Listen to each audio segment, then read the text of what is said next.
Good morning students. In today's lecture we are going to start the new chapter, that is plant reproduction. Right? So after seeing the topic of this chapter, you should be knowing what is the meaning of term reproduction. Well students, I'll tell you. I'll explain you what is the meaning of the term reproduction. Reproduction is the process by which a living organism produces more of its own kind. Means reproduction is the process by which any living being gives to its baby. Like a cat gives birth to its baby, that is called as kitten. Dog gives birth to the puppy, right? So the reproduction is the process by which living being they give the birth to their babies.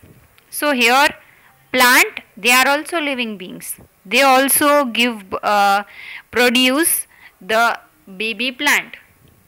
So the process by which they produce baby plant is plant reproduction. So it can be done through seeds, it can be done through stem, root or leaves. We will study this, but firstly let us start with the topic sexual reproduction in the plants. So up to now in chapter 4 you have studied that pollination is the process by which pollen grain they are transported from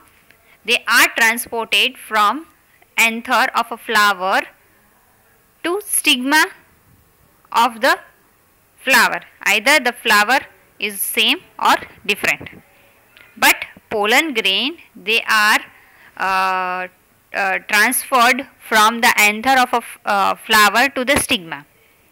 Now this process is pollination. But once the pollen grain are transferred from anther to stigma, after that what? Have you ever thought? After that what will happen? Okay, I have transferred the pollen grain, or the pollen grains they are, let it be automatically transferred. Right?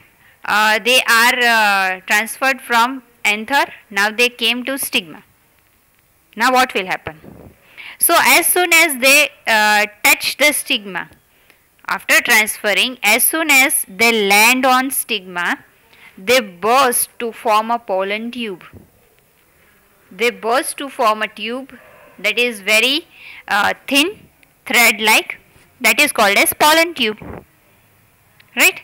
So they will actually burst after touching the stigma. So as soon as they burst and form the pollen tube, the male gamete which are present inside, they will travel through this pollen tube. Right? So through the pollen tube they will travel through style, and then they will reach ovary. Inside the ovary we are having the ovules. Right? So this male gamete they will travel through the style, they will enter the ovary, and then they will enter the ovule, and inside the ovule we are having the female gamete. So the plants they actually they are having the male gamete inside the pollen grain, while they are having the female gamete inside the ovule. Both of them they will combine to form the zygote, and the process is fertilization. But how this takes place? I have explained you now only. Pollination will occur.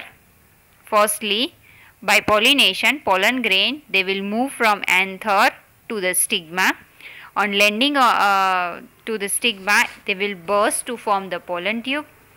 They are already having the male gamete. This male gamete will travel through the style, will reach the ovary. They will enter inside the ovary. Then after that they will enter inside the ovule. Ovule will be containing female gamete. There they will go and they will combine to form the fertilized cell, that is called as zygote.